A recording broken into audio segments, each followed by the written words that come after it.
খালি মোৰ এটাই অনুৰোধ তেখেতসকল যেতিয়া উচ্চ পদস্থ বিষয়া হ'ব এই সমিতিখনলৈ যাতে ফেৰি উভতি চায় সেইটো মোৰ ডাঙৰ তেখেতসকলৰ ওচৰত অনুৰোধ পাহৰি যাতে নাযায় আৰু ইয়াৰ পিছত প্ৰতি বছৰে বিভিন্ন ধৰণৰ অনুষ্ঠান পালন কৰি আহিছে আমাৰ নিচিনা ছাত্ৰ ছাত্ৰীৰ লগত সদায় জড়িত হৈ আছে মই নিজকে আজি বহুত আনন্দিত উপভোগ কৰিছোঁ আপোনালোকৰ ইমানখিনি মৰম আৰু আশীৰ্বাদৰ বাবে সকলোকে ধন্যবাদ জনাইছোঁ সকলোকে সেৱা জনাইছোঁ ধন্যবাদ বাৰিকা চুবুৰী বামুণগাঁও মহিলা সমিতিৰ উদ্যোগত এইবাৰো অনুষ্ঠিত হ'ল কৃতি ছাত্ৰ ছাত্ৰীলৈ সম্বৰ্ধনা আৰু অন্তৰংগ মত বিনিময় অনুষ্ঠান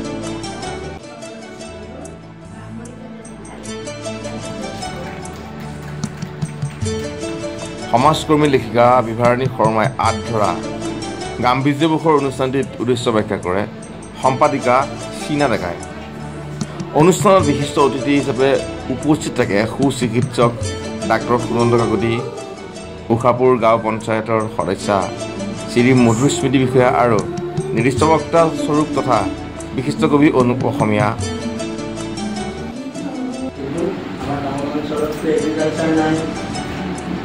গতিকে আমাৰ থাকিব কি ব্ৰেইন কালচাৰ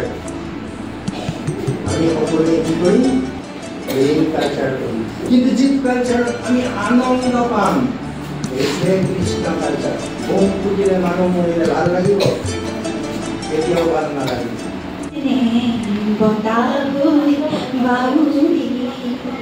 বতাহে কানে কানে কৰে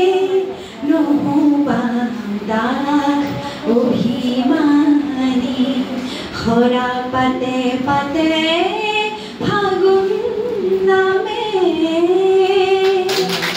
যুগীয়া ধনী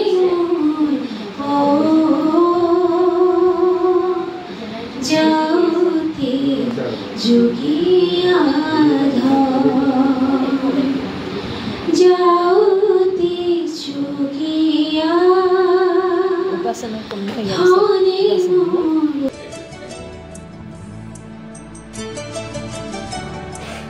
নমস্কাৰ শ্ৰদ্ধাৰ আজিৰ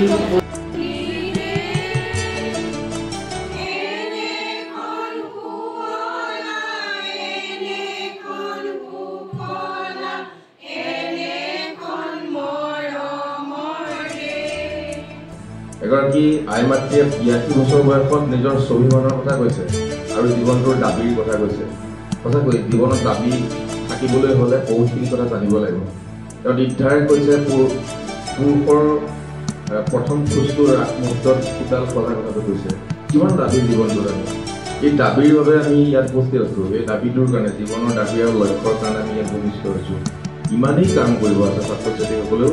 চিন্তাও কৰিব আছে অভিভাৱকসকলেও চিন্তা কৰিব লাগিব ইমান জটিল এই পৃথিৱীত চাবচোন আপুনি প্লাষ্টিকৰ আৱৰ্জনাৰ প্ৰদূষণ বলীয়া কুকুৰৰ দ্বাৰা মানুহৰ আক্ৰমণ বনৰীয়া মহৰ দ্বাৰা মানুহৰ আক্ৰমণ এই পৃথিৱীত যুদ্ধ সংগীতত শান্তিৰ পাৰ চৰাইটো উৰি যোৱা নাই এই পৃথিৱীত দাবী কৰিব নোৱাৰোঁ আমি এটা চৰাই গৈ পথাৰৰ মাজত পথাৰখন কল্পনা কৰিব নোৱাৰোঁ পাহাৰী চৰাইৰ ওপৰত যিধৰণে পথাৰৰ আশাখিনি আমি কৰিব নোৱাৰোঁ কিমান দাবী এই জীৱনটো